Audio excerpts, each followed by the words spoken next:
Hai semuanya, gimana kabar kalian? Ada yang masih rebahan?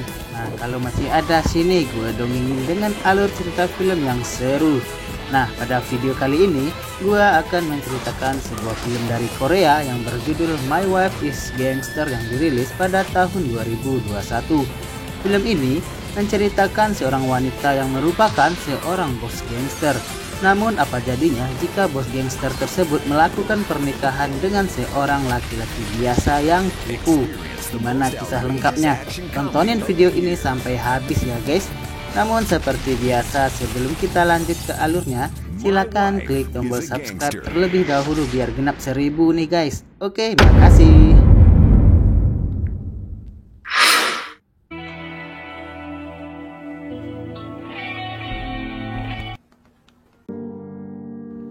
Kisah diawali dengan seorang wanita bernama Angie yang merupakan orang terkuat kedua di organisasi gangster yang diikutinya. Orang tuanya telah meninggal saat ia masih kecil, hanya menyisakan dirinya dan saudara perempuannya di panti asuhan. Saat kecil, Angie kemudian dipisahkan dari saudara perempuannya saat Angie memutuskan untuk mengembara mencari jati dirinya sendiri. Dia sendiri yang memiliki masa lalu yang kelam, di mana sejak Angie keluar dari panti asuhan, dia hidup bersama anak-anak berandalan sehingga membuatnya menjadi bos gangster. Hal itu dikarenakan kelincahan dan kehebatannya dalam memberantas musuh-musuhnya.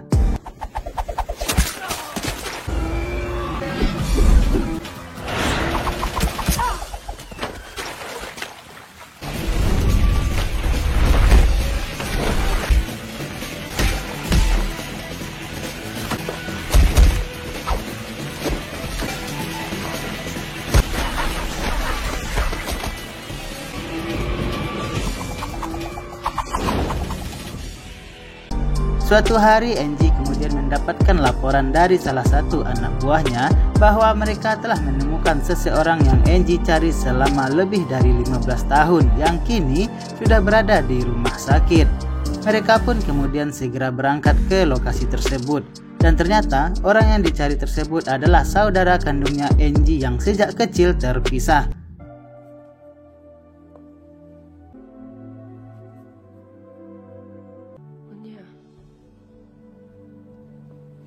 Namun ternyata pertemuan mereka tidaklah menyenangkan, di mana kakak Angie tersebut menderita penyakit kanker stadium akhir. Angie mencoba mengancam para dokter, menyuruh mereka untuk melakukan operasi pada kakaknya.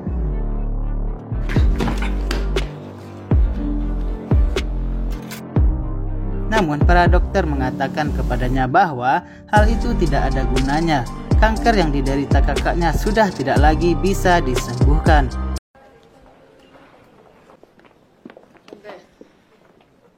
형님, 이 병원에서는 전작이 금연입니다.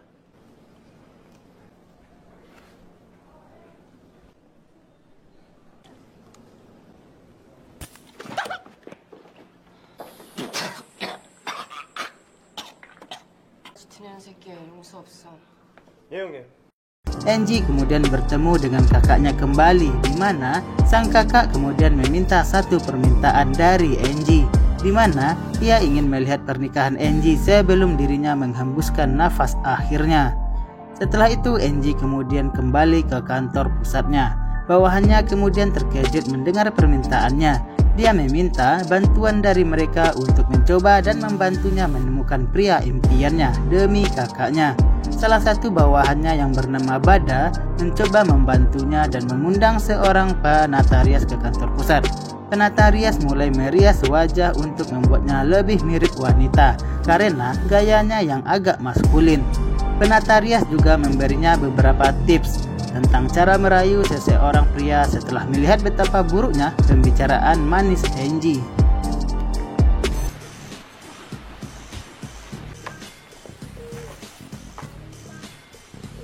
이쪽입니다.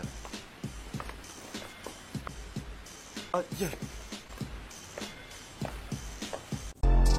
Malam harinya, Angie kemudian pergi ke kencan buta yang telah diatur oleh Bada di sebuah restoran. Angie yang awalnya maskulin kini mengenakan gaun feminim. Namun cara dia berjalan, berbicara dan duduk tidak menunjukkan sedikit pun sisi feminimnya. Dengan bantuan sepasang orang tua yang dia sewa, dia bertemu dengan kencan buta pertamanya. Namun setelah perkenalannya dengan keluarga sang pria, mereka keluar dari meja makan.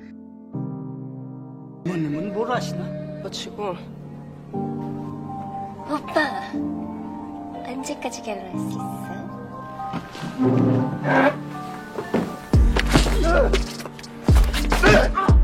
Karena kegagalan ini, dia kemudian memukuli bawahannya di atap. Setelah kencan yang gagal, Angie kemudian memarkirkan mobilnya di pinggir jalan dan pergi merokok. Tiba-tiba, dua orang pria lewat dan memaki Angie karena memarkir mobilnya dengan buruk dan pergi. Hal ini membuat Angie frustasi, sehingga ia mengejar mobil tersebut dan menabrak mereka dari samping. Angie dan para pria itu keluar dari mobil.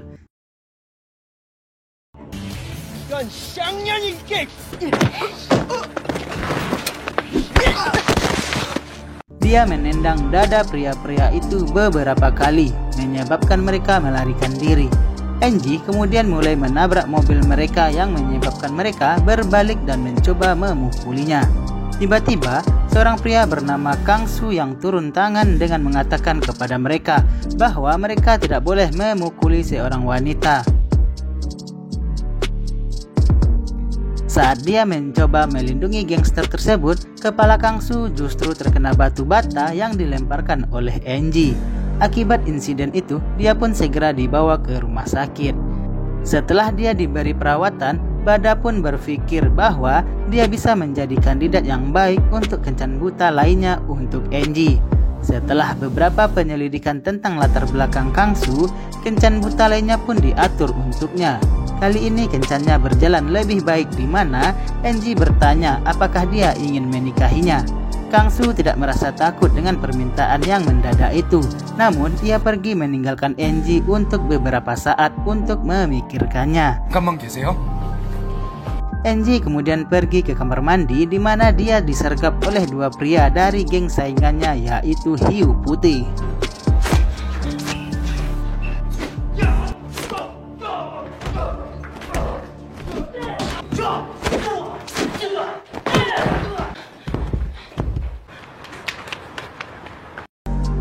Kedua pria itu pun beralih keluar dari restoran. Setelahnya dengan diikuti oleh Angie. Kang Su tiba-tiba muncul dengan membawa buket bunga dan menjawab permintaannya dan menyetujui pernikahannya. Singkat waktu, kabar pernikahan Angie pun sampai ke telinga Hiu Putih. Geng saingannya kemudian memutuskan untuk menggagalkan pernikahannya. Saat Angie dan Kang Su berjalan menuju pelaminan, bawahannya menerima kabar tentang rencana Hiu Putih. Mereka dengan cepat menemukan anak buah geng saingannya yang mencoba menyiramkan cat putih ke pasangan tersebut. Bada dan anak buahnya mulai menghajar saingan mereka, namun hal ini menimbulkan banyak keributan di gereja.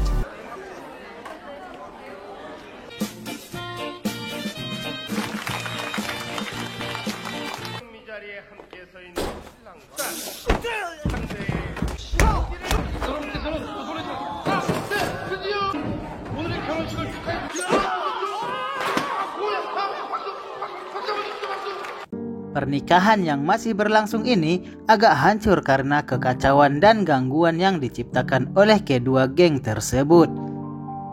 Setelah upacara, Angie dan Kang Su menginap di sebuah hotel bersama. Pria itu mencoba merayu istrinya di malam pertama mereka. Namun Angie berpikir bahwa dia bersikap jorok sehingga dia berlari ke kamar mandi dan bersembunyi di dalam. Kang Su tertidur sambil menunggu kedatangan istrinya, namun ia terbangun di tengah malam. Dia melihat istrinya tertidur di sofa dan memutuskan untuk mengangkatnya dan membawanya ke tempat tidur. Saat dia mencoba melepaskan pakaian Angie menendangnya saat tidur. Hal itu menyebabkan malam pertama yang gagal baginya. Malam berikutnya, Kang Su kembali ke rumah dan menemukan istrinya tertidur di tempat tidur. Dia memutuskan untuk mencoba melakukan hal lain pada istrinya dan membuka kancing bajunya. Namun Angie terbangun dan menjepitnya, menyuruhnya untuk tidak menyentuhnya. Di malam hari, Kang Su tidak bisa tidur karena Enji ternyata ngorok dan ngelindur saat tidur. Beberapa hari kemudian, Kang Su mengundang rekan-rekannya untuk datang ke rumahnya untuk merayakan pernikahannya. Namun, Enji tidak menunjukkan sikap sopan santunnya, bahkan kepada salah satu anak rekannya. Semua perilaku buruk ini membuat Kang Su frustasi, sehingga dia memarahinya tentang hubungan mereka. Keesokan harinya, Enji kemudian bertemu dengan saudara perempuannya yang kini kondisinya semakin memburuk. Enji membawanya kembali ke rumah barunya dan memperkenalkan kepada suami barunya. Kakaknya pun sangat senang melihat mereka bersama. Namun di malam hari kakaknya mengajukan permintaan lain kepada Enji. Dia ingin melihatnya memiliki seorang bayi. Keesokan harinya dia meminta penata rambutnya yang dulu untuk memberikan beberapa tips tentang cara hamil. Setelah menerimanya, Enji menerapkannya pada suaminya di malam hari. Tapi sepertinya tidak berhasil. Dia memutuskan untuk menggunakan metodenya sendiri dan langsung melakukan hubungan bercocok tanam. Setelah hubungan bercocok tanam untuk pertama kalinya, mereka pun dipenuhi dengan hubungan cocok tanam bagi keduanya. Bahkan, cocok tanam pun dilakukan dalam lift dan di atas meja. Beberapa hari kemudian saat sedang makan bersama, geng Enji didekati oleh seseorang pria dari geng hiu putih. Dia diminta untuk pergi, tetapi Enji hanya diam aja. Karena tingkahnya yang membuat Enji frustasi, sehingga ia menikam pria tersebut di kepalanya dan nyaris mengenai matanya.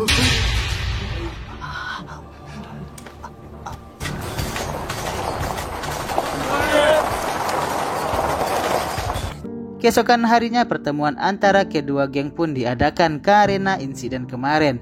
Enji kemudian bertemu dengan bos hiu putih bersama dengan ketua gengnya dan mencoba menyelesaikan masalah. Kesimpulan dari pertemuan tersebut adalah Enji dengan salah satu petinggi hiu putih bernama Nanman, keduanya kemudian bertemu di lapangan dan memulai berduel.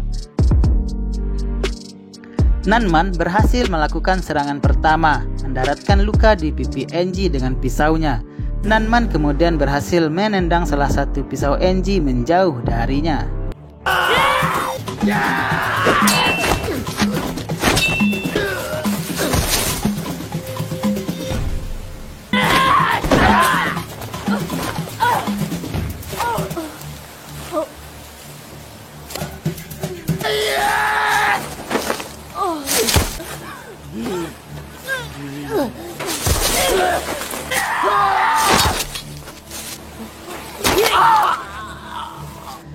Saat dia menjepit Enji, kemudian menancapkan pisaunya ke bawah dan dengan sengaja meleset dari kepala Nanman hanya beberapa inci dan menyelamatkannya saat dia memenangkan duel.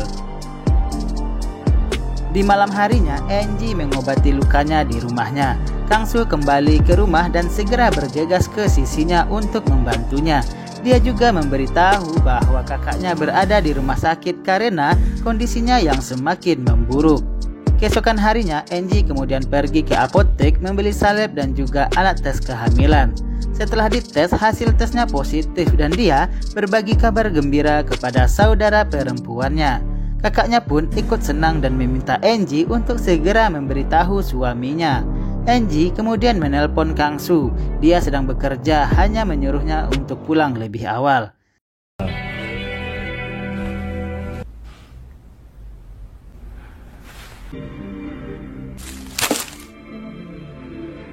Singkatnya, saat Kang Su kembali ke rumah, dia sangat terkejut melihat punggung istrinya yang dipenuhi oleh tato.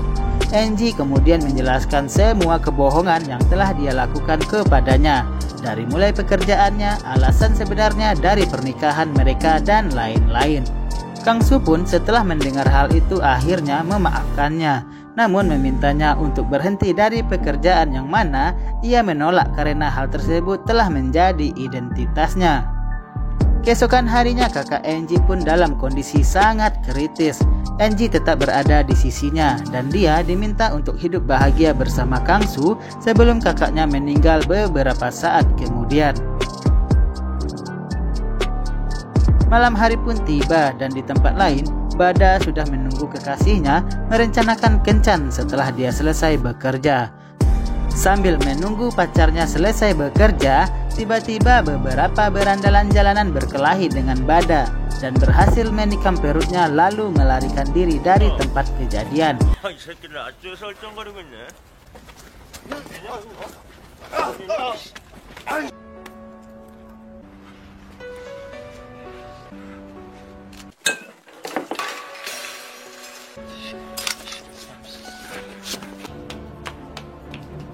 Singkatnya, pacarnya kemudian menemukannya tergeletak di jalan. Bada memujinya untuk terakhir kalinya sebelum meninggal dalam pelukan pacarnya. Setelah menyadari bahwa Bada telah mati, pacarnya kemudian segera menelpon gengnya dan memberitahu mereka kabar buruk tersebut. Namun, geng NG berasumsi bahwa itu adalah ulahnya geng hiu putih. Saat rumah tangga NG mulai membaik, berita buruk itu pun sampai kepadanya.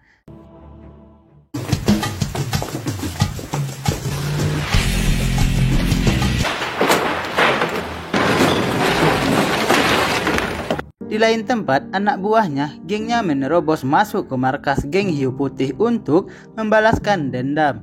Namun mereka kalah jumlah dan kalah dalam pertarungan. NG datang terlambat ke pesta dengan semua anak buahnya yang sudah dipukuli.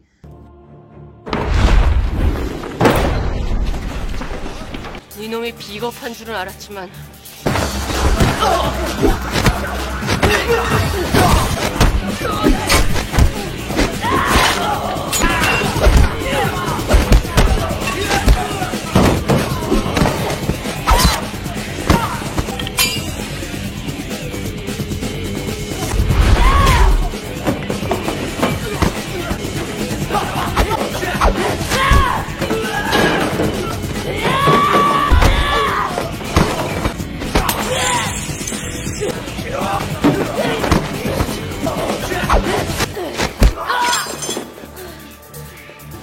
Terlepas dari penampilan yang impresif, ia masih kalah jumlah dan menerima serangan dari beberapa lawannya. Dia memutuskan untuk langsung menyerang ke arah yang lebih tinggi, namun akhirnya jatuh dari ketinggian dan tergeletak lumpuh di lantai. Kemudian Nanman muncul membalas dendam atas kekalahannya sebelumnya. Nanman menginjak dan menendang perutnya sambil memintanya untuk berhenti karena dia sedang hamil. Namun Nanman tidak peduli sama sekali. Tak lama kemudian, atasan NG tiba-tiba muncul dan mulai pembicaraan dengan bos hiu putih dan menyerahkan beberapa dokumen sebagai imbalan atas nyawa NG dan anak buahnya. Kangsu menemukan istrinya di rumah sakit dalam keadaan babak belur. Perawat kemudian juga mengatakan kepadanya bahwa dia telah kehilangan banyak darah karena keguguran. Saat itulah dia baru tahu bahwa istrinya telah hamil. Hal ini membuat Kangsu marah dan berusaha untuk membalaskan dendam kepada geng hiu putih. Sementara itu, geng tersebut bersenang-senang di sebuah klub malam untuk merayakan kemenangan mereka. Tiba-tiba, Kangsu berhasil menerobos masuk ke dalam kamar mereka dan mulai menuangkan alkohol ke seluruh tubuh geng tersebut. Saat ia menyalakan korek api, ia disergap dari belakang dan menghentikan niatnya untuk membakar geng tersebut hidup-hidup. Namun, bos hiu putih dengan bodohnya dia membakar dirinya dan rekan-rekannya saat dia hendak akan merokok. Sementara itu, Kangsu berhasil melarikan diri dari bencana tersebut. Pada adegan terakhir, pertarungan antara geng NG dan geng lainnya terjadi. Dengan Kangsu yang kini bergabung dengan geng tersebut, siap untuk berada di sisi istrinya dalam usaha masa depannya. Dan film pun berakhir. Terima kasih yang sudah menonton video ini. Jika kalian suka dengan alurnya, jangan lupa klik tombol subscribe dan nyalakan loncengnya agar tak ketinggalan video-video selanjutnya dari channel ini. Sekali lagi terima kasih.